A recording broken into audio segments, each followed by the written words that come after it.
I'm Michael Weber. I'm a professor emeritus in the Department of Agriculture, Food, and Resource Economics. I grew up on a farm in East Central Illinois, and I've worked in agricultural economics and agricultural production my entire career. I did my graduate work and joined the faculty at Michigan State University, and since then I've been very active in teaching in the agricultural marketing and food policy area, and in helping conduct international research projects in Latin America and Asia, and most recently in Africa. What about from just a practical standpoint of getting funding? You know, is it important for obtaining grants to be able to do this kind of a skill? And my rule of thumb is that you don't get the second grant if you don't produce well on the first grant in a particular place. You can get a new grant somewhere else, but if you want to have repetitive grants proposed and funded in a given location, the client has to be pretty happy with what you're doing.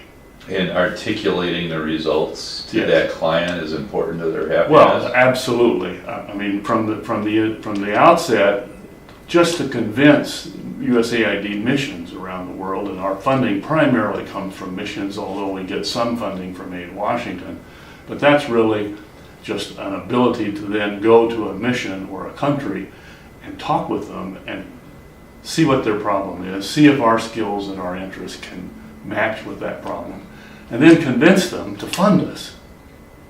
Well, you don't convince them, particularly when you come from an academic institution, if their mindset is focused only on these guys are just interested in furthering their academic career and publishing journal articles. We say to the client, look, that is true, we must publish, we must prove to our peers that our ideas are solid and stand up to peer review. But we also recognize that you need different kinds of scholarship. You need scholarship that focuses on getting results out quicker and, in fact, integrating the client's perspective into our research in the first place so that the results that we have are more likely to fit what their nature, what they believe is the nature of the problem. Now, this is a very complex issue because if you're particularly in the biological sciences, the client may not know very much about the science of the problem.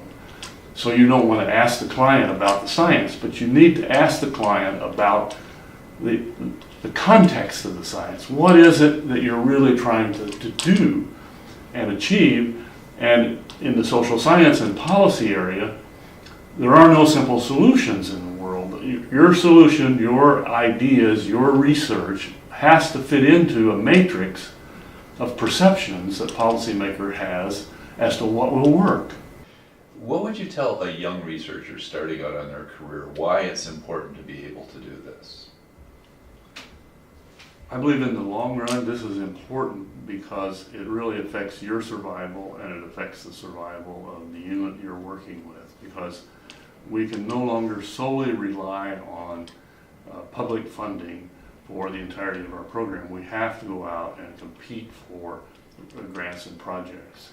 And the success of those is dependent not only on your scholarship, which is fundamental. You have to have a good scholarship in an academic sense, but I believe it's also very dependent upon your ability to balance and communicate to various audiences and balance your scholarship products so that you pay attention to attending to the funders and what their interests are, and not just their interests, but communicating effectively with them so they can come to appreciate your work.